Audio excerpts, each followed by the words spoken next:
Breaking news చూస్తున్నాం. చిత్తూరు జిల్లా కుప్పంలో రెండో రోజు టీడీపీ అధినేత చంద్రబాబు పర్యటించనున్నారు. కాసేపట్లో R&B అతిథి గృహం వద్ద ప్రజల నుంచి వినతులు స్వీకరించనున్నారు. మధ్యాహ్నం 12 గంటలకు శాంతిపురం మండల కేంద్రంలోని ఎన్టీఆర్ విగ్రహం వద్ద బహిరంగ సభలో పాల్గొంటారు. 3 గంటలకు రామకుప్పంకి చేరుకుని పోలీస్ స్టేషన్ సర్కిల్లో సభకు హాజరవుతారు చంద్రబాబు.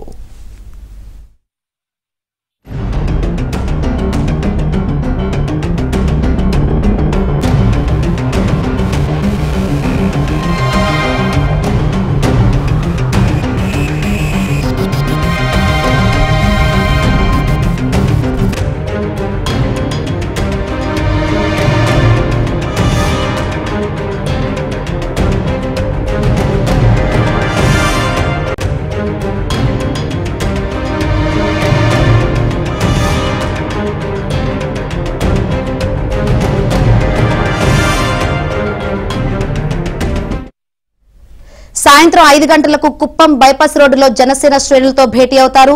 6 గంటలకు ఓ కళ్యాణ మండపంలో టీడీపీ నాయకులతో సమీక్ష నిర్వహిస్తారు. రాత్రికి R&B అతిథి గృహానికి చేరుకుని బస చేస్తారు చంద్రబాబు.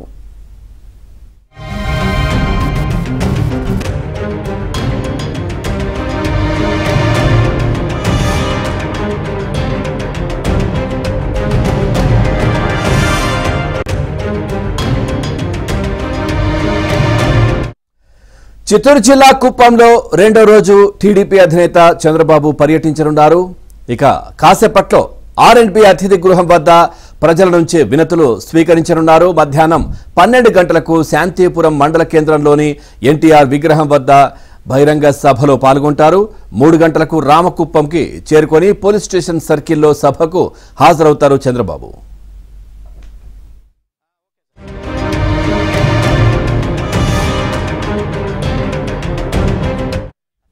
సాయంత్రం 5 గంటలకు కుప్పం బైపాస్ రోడ్డులో జనసేన శ్రేణులతో భేటీ అవుతారు. 6 గంటలకు కళ్యాణ మండపంలో టీడీపీ నాయకులతో సమీక్ష నిర్వహిస్తారు. రాత్రికి R&B అతిథి గృహానికి చేరుకుని బస చేస్తారు చంద్రబాబు. రైట్, ఇక ఇదే విషయానికి సంబంధించి మరింత సమాచారాన్ని మా చిత్తూరు కరెస్పాండెంట్ మనోహర్ రెడ్డి లైవ్ లో అందిస్తారు. మనోహర్, అప్డేట్స్ ఏంటి రోజు చంద్రబాబు షెడ్యూల్ కి సంబంధించి? Good morning Pavan. ఈరోజు రెండో రోజు కుప్పంలో చంద్రబాబు నాయుడు పర్యటన అనేది కొనసాగబోతుంది. ప్రస్తుతానికి R&B గెస్ట్ హౌస్ వద్ద ప్రత్యేకించిన బస్సులో చంద్రబాబు నాయుడు బస్సు చేస్తున్నారు.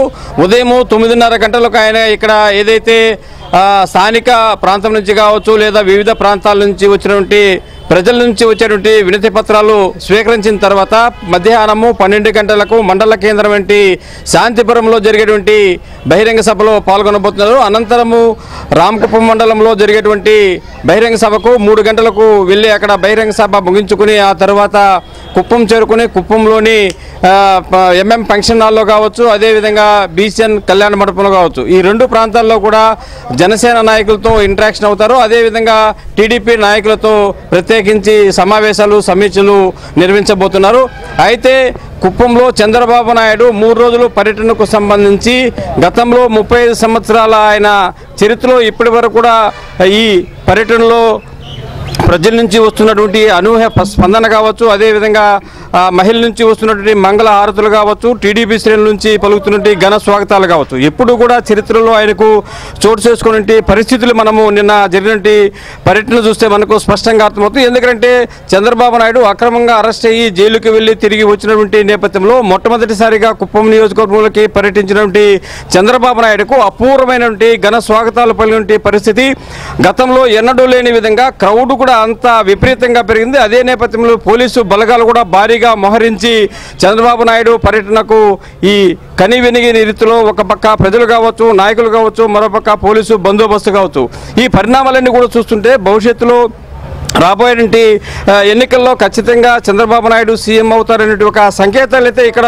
జరుగుతున్నటువంటి పరిణామాలు బట్టి చూస్తే స్పష్టమవుతుంది. గతంలో అయితే చంద్రబాబు నాయుడు కేవలము రోడ్ షోలు ప్రజలను మీట్ అయ్యేటువంటి పరిస్థితి, కాకపోతే ఈసారి ఎక్కువగా పార్టీ నాయకులు కావచ్చు, అదేవిధంగా సమీక్షలు సమావేశాలతో పాటు అన్ని మండలాలకు అంటే గుడిపల్లి కావచ్చు, శాంతిపురం కావచ్చు, రామకుప్పం కావచ్చు, కుప్పం కావచ్చు, ఈ 4 మండలాల్లో కూడా ప్రత్యేకించి బహిరంగ సభలు కూడా ఏర్పాటు చేసినటువంటి పరిస్థితి పరిస్థితి. ఈ బహిరంగ సభల్లో వైసీపీ ప్రభుత్వం యొక్క అవినీతి అక్రమాలను ఎప్పటికప్పుడు కూడా ఎండగడుతున్నటువంటి పరిస్థితులు కూడా మనం చూస్తున్నాం. మన వీడియో జర్నలిస్ట్ మహేష్ చూపిస్తున్నటువంటి ఏదైతే బస్సు ఉందో ఆ బస్సులోనే చంద్రబాబు నాయుడు అక్కడ లోపల బస చేస్తున్నటువంటి పరిస్థితి. మరి 9:30 గంటల తర్వాత ఆయన బస్సు నుంచి దిగి ఇక్కడ ప్రజల నుంచి వినతి పత్రాలు స్వీకరించాలంటే పరిస్థితి కూడా కనిపిస్తుంది. మరి సుదూర ప్రాంతాల నుంచి కావచ్చు, స్థానికంగా కావచ్చు, టీడీపీ నాయకులు ఇక్కడికి చేరుకున్నటువంటి పరిస్థితి ఉంది. మరి ఈ పర్యటనకు సంబంధించి ఇక్కడ నాయకులతో మాట్లాడించే ప్రయత్నం కూడా చేద్దాం. చెప్పండి, ఈసారి చంద్రబాబు నాయుడు పర్యటన ఏ విధంగా కొనసాగుతుంది? సుమారు 35 రోజులు 53 రోజులు జైల్లో ఉంచి మా మాన్య ముఖ్యమంత్రి చంద్రబాబు నాయుడు గారిని అక్రమ అరెస్టుతో ఏ ఒక్క నిరూపణ లేకుండా బయట వచ్చిన ఆణిముత్యంగా బయట వచ్చిన మా చంద్రబాబు నాయుడు గారు ఈరోజు తొలి అడుగు కుప్పం కేశారనన్నా అదేవిధంగా ఈ జగన్మోహన్ రెడ్డి ప్రభుత్వాన్ని కూలదోసి 2024లో రాబోయే ముఖ్యమంత్రి చంద్రబాబు నాయుడుని ఈ కుప్పం నుంచి ఆయన ముఖ్యమంత్రి చేసేదానికి మేము సిద్ధంగా ఉన్నామనేసి, అదేవిధంగా ఈ 4.5 సంవత్సరాలుగా మాకు సినిమా చూపిస్తున్నాం ఈ పెద్దరెడ్డి, ఈ జగన్మోహన్ రెడ్డి, ఈ భరత్కి 2024లో ఎంఎం పిక్చర్స్ సినిమా చూపించే రోజులు దగ్గర పడాయనేసి మీ సభాముఖంగా చెప్తున్నామని. అదే ఇక్కడ చెన్నై నుంచి కూడా టీడీపీ నాయకులు ఆయన కలిసేందుకు వచ్చినటువంటి పరిస్థితి. చెప్పండి అమ్మా, మీరు ఎక్కడి నుంచి వచ్చారు? ఇక్కడ చంద్రబాబు ఎందుకు కలిసేదానికి వచ్చారు? నేను చెన్నై నుంచి వస్తున్నానండి. నాలాంటి ఒక చిన్న గ్రామంలో నుంచి పుట్టి పెరిగిన రైతు కుటుంబం యువకులు ఈరోజు ఎంతోమంది దేశంలో విదేశాల్లో ఒక స్థాయిలో ఉన్నామంటే ఘనత ఆయనదే. మన కోసం పరితపించే ఆ మహర్షి కోసం ఈరోజు మేము ఇక్కడ ఉన్నాము. ఖచ్చితంగా 2024లో ఆయనకి మేమందరము కష్టపడి పనిచేసి ఆయన స్థాయి, ఆయన స్థానం మళ్ళీ ఆయనకి ఇప్పిస్తాము. ఆయన మనకు ఒక వెలుగు, అది మనము మర్చిపోకూడదు. చెప్పాలంటే అండి, నేను చాలా చిన్న గ్రామము, అక్కడ ఒక రైతు కుటుంబంలో పుట్టాను. అక్కడి నుంచి చదువుకొని ఈరోజు ఈ స్థాయికి రాగలిగానంటే అది నాయుడు. ఇది మొత్తానికి పవన్ ఈవేళ 2వ రోజు కుప్పంలో చంద్రబాబు నాయుడు పర్యటన ఉంది. మరి కొద్దిసేపట్లోనే ప్రారంభం కాబోతుంది. ఉదయం 9:30 గంటలకి మొదలైనటువంటి కార్యక్రమము బహిరంగ సభలు కావచ్చు, అదేవిధంగా పార్టీ నాయకుల సమావేశాలతో కావచ్చు బిజీగా గడపనున్నటువంటి పరిస్థితి అయితే నెలకొందని